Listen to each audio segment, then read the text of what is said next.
सल्तनत कालीन शासन व्यवस्था, सल्तनत कालीन शासन व्यवस्था, इसको इस टॉपिक पर बात करने वाले हैं, ठीक है। केंद्रीय शासन, केंद्रीय शासन, केंद्रीय शासन का प्रधान सुल्तान होता था। उत्तराधिकारी का कोई निश्चित नियम नहीं था। प्रमुख उत्तराधिकारी एवं उनके कार्य, प्रमुख उत्तराधिकारी और उनके कार्य को हम लोग देखेंगे। उत्तराधिकारी और इधर कार्य दिया गया है। वजीर या प्रधानमंत्री, राजस्व विभाग का प्रधान आरिज ए मुमालिक, सेना विभाग का प्रधान दबीर ए खास, दबीर ए खास या अमीर मुंशी। शाही पत्र व्यवहार विभाग का प्रधान होता था। दीवाने रसालत, विदेश वार्ता और कूटनीति संबंधों की देखभाल करने वाला अधिकारी होता था। हाँ, सद्र उस सुदूर, सद्र उस सुदूर धर्म विभाग का प्रधान होता था। काजी उल कजात, न्याय विभाग का प्रधान। वरीद ए मुमालिक, गुप्तचर विभाग का प्रधान होता था। अमीर ए अखूर, अश्वशाला का प्रमुख होता था। मुंसिफ ए मुमालिक, महालेखाकार। अमीर ए मजलिस, शाही उत्सवों का प्रबंध करता होता था। खजीन, खजीन आय का संग्रह करता होता था।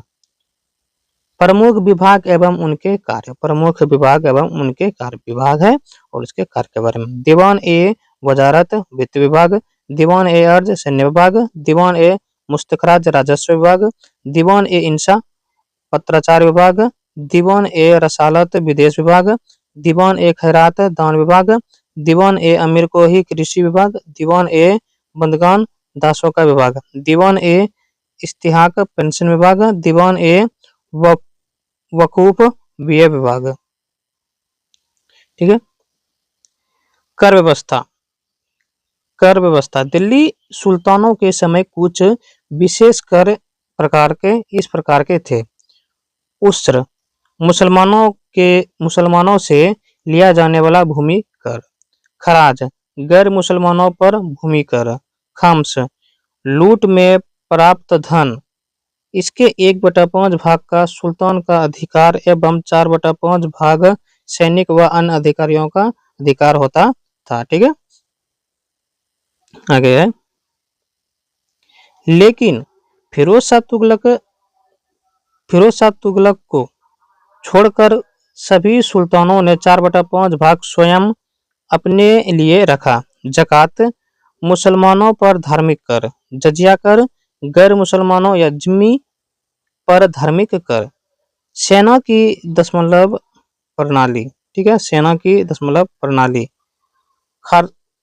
सरखेल, 10 घुड़सवारी का प्रधान। सिपाही सालार, 10 सरखेलों का प्रधान। अमीर, 10 सिपाही सालारों का प्रधान। मलिक, 10 अमीरों का प्रधान। खान, 10 मलिकों का प्रधान। सुल्तान, सभी खानों का प्रधान। इक्ताओं का शासन, इक्ताओं का शासन, परंतों को इक्ता के नाम से पुकारा जाता था। इक्ताओं को शकों में विभाजित किया गया, जिसका प्रमुख एक सैनिक उत्तराधिकारी सिकदार होता था। शकों को परगना में विभाजित किया जाता था, जिसका मुख्य अधिकारी आमिल होता था। शासन की सबसे छोटी इकाई गांव थी। शासन की सबसे छोटी इकाई गांव थी, जहां पर खुद या भूस्वामी और मुकद्दम या मुखिया मुख्य अधिकारी जो थे, ठीक है। प्रांतीय या सूबे, प्रांतीय या सूबे के स्तर के अधिकारियों को वली मुक्त, अमीर या मलिक पुकारा जाता था। अलाउद्दीन खिलजी के समय दीवान ए वजारत ने इक्ताओं की आय पर अपना नियंत्रण रखा और अंततः इक्ता प्रथा को समाप्त किया। फिरोज तुगलक ने इक्ता प्रथा को दोबारा शुरुआत की थी। कारखाना, दिल्ली सुल्तानों ने विभिन्न वस्तुओं के उत्पादन के लिए अनेक कारखाने खोले थे। इन कारखानों में बनने वाली वस्तुएं अमीर और अन्य धनवान व्यक्तियों को बेची जाती थी, जिससे सुल्तान की आय में वृद्धि होती थी। अफीफ के अनुसार 2 तरह के कारखाने थे। रातीबी, इनमें काम करने वाले व्यक्तियों को निश्चित वेतन दिया जाता था। इनमें काम करने वाले व्यक्तियों को जो है निश्चित वेतन दिया जाता था। गैर रातीबी, यहाँ काम के अनुसार धन दिया जाता था। प्रत्येक कारखाने की देखभाल के लिए मुतसर्रिफी मुतसर्रिफी नामक एक अधिकारी, फिर से देखते हैं, प्रत्येक कारखानों की देखभाल के लिए मुतसर्रिफ नामक एक अधिकारी होता और सभी मुतसर्रिफ के ऊपर एक प्रधान मुतसर्रिफ होता था। 2.13 है प्रांतीय राज्य। प्रांतीय राज्य मोहम्मद बिन तुगलक का असफल योजनाओं और प्रशासनिक विफलता के कारण साम्राज्य विघटन होने लगा। इसके परिणाम स्वरूप भारत के विभिन्न क्षेत्रों में स्वतंत्र प्रांतीय राज्यों का उदय हुआ। इनमें उत्तर भारत में जौनपुर, मालवा, कश्मीर, मारवाड़ आदि, दक्षिण भारत में मवार, खानदेश, बहमनी और विजयनगर प्रमुख थे। कश्मीर के बारे में जानते हैं। कश्मीर में हिंदू राज्य की स्थापना सुहादेव ने 1301 में की। यहाँ हिंदू शाही वंश का शासक था। शाहमीर शमसुद्दीन के नाम से कश्मीर का प्रथम मुस्लिम शासक बना और इंदिराकोट में शाहमीर राज्य की स्थापना की। कालांतर में यहाँ सिकंदर शाह नामक शासक हुआ, जिसके काल में जो है भारत पर आक्रमण हुआ 1398 में। ठीक है, उसने मार्तंड मंदिर सहित अनेक हिंदू मंदिर और मूर्तियों को विनाश किया। उसे बुतसिकन की उपाधि दी गई। 1420 ईस्वी में सिकंदर शाह का पुत्र शाही खान जैन उल अबिदीन के नाम से सिंहासन पर बैठा। उसे बुद्ध शाह व महान सुल्तान भी कहा जाता था। वह धार्मिक दृष्टि से अत्यधिक सहिष्णु था। उसने महाभारत और राष्ट्रंगनी का फारसी में अनुवाद कराया। वह कुतुब उपनाम से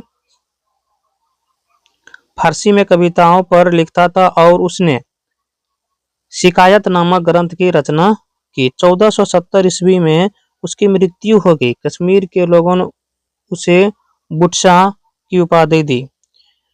उसकी उदार नीतियों के कारण कश्मीर का अकबर और मूल नियंत्रण व्यवस्था का कारण कश्मीर का अलाउद्दीन खिलजी कहा जाता है। दिल्ली सल्तनत के किसी भी सुल्तान ने कश्मीर पर अधिकार नहीं किया। बाद में अकबर ने उसे अपने राज्य में शामिल किया। जौनपुर नगर को फिरोज तुगलक ने 1365 ईस्वी में बसाया। जौनपुर में स्वतंत्र सत्ता का संस्थापक मलिक सरवर था, जिसे फिरोज शाह तुगलक के पुत्र सुल्तान महमूद ने मलिक उस सर्क की उपाधि दी थी। उसके पद के कारण उसका वंश सर्की वंश कहलाया। सर्की वंश शासकों में सबसे उल्लेखनीय शासक इब्राहिम शाह था, जिसने सिराज ए हिंद की उपाधि धारण की। अटाला मस्जिद, जो जौनपुर ढंग की शिल्प विद्या के देदीप्यमान नमूने के रूप में खड़ी है। इब्राहिम शाह के काल में पूरी हुई झापरी मस्जिद का निर्माण इब्राहिम शाह ने करवाया था। उसने जौनपुर को एक सुंदर नगर बनाया। उसके समय स्थापत्य कला में एक नई शैली जौनपुरिया सर्की शैली का जन्म हुआ। इस काल में जौनपुर को पूरब का सिराज कहा जाने लगा।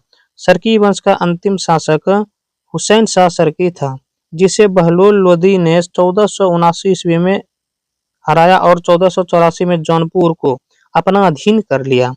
महाकाव्य पद्मावत का रचयिता मलिक मोहम्मद जैसी जौनपुर का ही निवासी था। बंगाल के बारे में, बंगाल को दिल्ली सल्तनत में सम्मिलित करने का श्रेय इख्तियारुद्दीन मोहम्मद बिन बख्तियार खिलजी को था। मोहम्मद तुगलक के समय 1338 में बंगाल दिल्ली से स्वतंत्र हो गया। 4 साल बाद इलियास खान नामक एक अमीर ने लखनौती और सोनार गांव पर कब्जा कर लिया और सुल्तान शमसुद्दीन इलियास खां की उपाधि धारण कर बंगाल के गद्दे पर बैठा। फिरोज तुगलक ने बंगाल पर आक्रमण कर उसकी राजधानी पांडुआ पर कब्जा कर लिया। बाद में दोनों में संधि हो गई। इलियास खां के राजवंश सबसे प्रसिद्ध सुल्तान गयासुद्दीन आजम शाह 1389 से 1409 ईस्वी तक था। ठीक है, यह अपनी न्यायप्रियता के लिए जाना जाता था और प्रसिद्ध फारसी कवि हाजिब सिरजी से उसका संपर्क था। बंगाल के अमीरों ने 1493 ईस्वी में अलाउद्दीन हुसैन शाह को बंगाल का शासक बनाया। चैतन्य महाप्रभु अलाउद्दीन के समकालीन थे। उसने सतदीरे नामक आंदोलन की शुरुआत की। उसके बाद उसका पुत्र नसीब खां नसरुद्दीन नुसरत शाह की उपाधि से सिंहासन पर बैठा। उसने गौड़ में बड़ा सोना एवं कदम रसूल मस्जिद का निर्माण करवाया। इस वंश का अंतिम शासक गयासुद्दीन महमूद शाह था, जिसे शेर शाह ने हराकर संपूर्ण बंगाल पर कब्जा कर लिया। गुजरात के बारे में, गुजरात को दिल्ली सल्तनत में मिलाने का कार्य अलाउद्दीन खिलजी ने राजा कर्ण या रायकर्ण को 1297 में परास्त करके किया। ठीक है, मोहम्मद तुगलक ने जफर खां को गुजरात का सूबेदार नियुक्त किया, जिसने 1407 ईस्वी में अपने गुजरात को स्वतंत्र शासक बना लिया। जफर खां को मुजफ्फर शाह की उपाधि दी गई थी। जफर शाह को मुजफ्फर शाह की उपाधि दी गई थी। मुजफ्फर शाह की मृत्यु के बाद उसका पौत्र अहमद शाह सुल्तान बना। ठीक है, उसने नव स्थापित अहमदाबाद को अपनी राजधानी बनाया। उसने अहमदाबाद में एक जमा मस्जिद का निर्माण कराया। महमूद बेगड़ा 1458 से 1511 ईस्वी अपने वंश का महंतम शासक था। उसने चंपानेर एवं गिरनार के किलों को जीता, इसलिए उसे बेगड़ा कहा जाने लगा। उसने मुस्तफाबाद नगर की स्थापना की। उसने सिद्धपुर मंदिर का विनाश किया और गुजरात में पहली बार हिंदुओं पर जजिया कर लगाया। 1572 ईस्वी में मुगल बादशाह अकबर ने गुजरात को अपने साम्राज्य में मिला लिया। ठीक,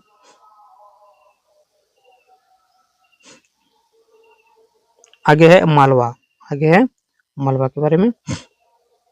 अलाउद्दीन खिलजी ने मलवा को दिल्ली सल्तनत का अंग बनाया था। तैमूर के आक्रमण के बाद दिलावर खां गौरी ने मलवा के स्वतंत्रता की घोषणा की। दिलावर खां का पुत्र होशंग शाह अगला शासक बना, जिसने नर्मदा नदी के किनारे होशंगाबाद शहर बसाया था। उसने मांडू को अपनी राजधानी बनाई। महमूद शाह 1436 से 1469। ठीक है, महमूद शाह ने मालवा में खिलजी वंश की नींव डाली। मेवाड़ के राणा कुंभा से हुए युद्ध में दोनों शासकों ने अपनी अपनी विजय का दावा किया। राणा कुंभा ने चित्तौड़ में विजय स्तंभ बनवाया और महमूद खिलजी ने मांडू में 7 मंजिलों वाला स्तंभ स्थापित किया। अकबर ने मालवा को मुगल साम्राज्य में सम्मिलित किया। महल या भवन और निर्माणकर्ता बाज बहादुर महल रूपमती का महल, ये किसने बनाया? तो सुल्तान नसरुद्दीन शाह ने। कुश्क महल महमूद खिलजी ने। जहाज महल गयासुद्दीन खिलजी ने। हिडोला भवन हुसैन शाह ने। मेवाड़ के बारे में जानते हैं। अलाउद्दीन खिलजी ने 1303 ईस्वी में मेवाड़ को जीतकर दिल्ली सल्तनत में मिलाया था। उस समय मेवाड़ का शासक राणा रतन सिंह गुहिलौत राजपूत वंश का था।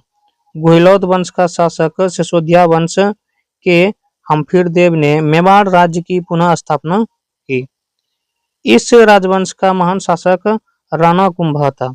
उसने मालवा के विरुद्ध सफलता प्राप्त करने का उपलक्ष्य 1448 में चित्तौड़ की कीर्ति स्तंभ बनवाया, जिसे हिंदू देवशास्त्र का चित्रित कोश कहा गया है।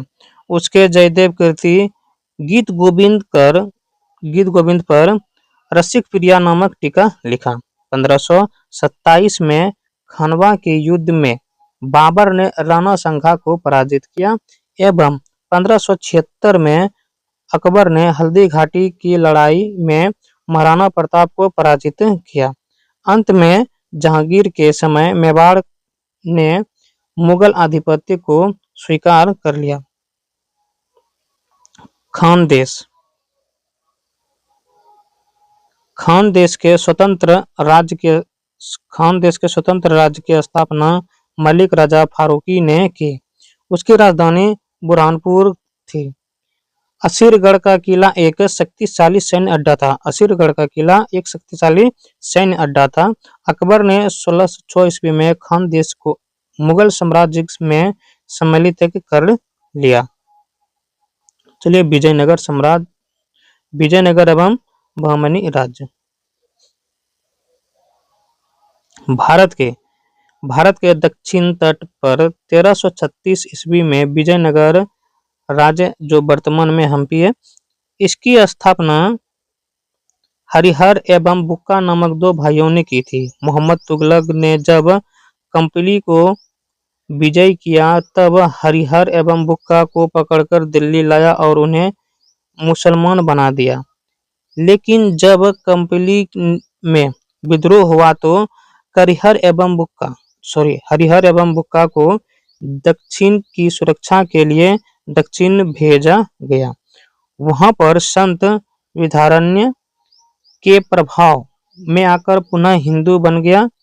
1336 में हरिहर ने हम्पी हस्तिनावती राज्य की नींव डाली। उसी वर्ष तुंगभद्रा के तट पर विजयनगर बसाया। ठीक है, चलिए विजयनगर का देखते हैं डिटेल में। संगम वंश, हरिहर प्रथम, बुक्का प्रथम, हरिहर द्वितीय, देवराय प्रथम, देवराय द्वितीय। ठीक है। सालुब वंश, नरसिंह सालू। तुलुब वंश, वीर नरसिंह तुलुब, कृष्णदेव राय, अच्युत राय, सदाशिव राय।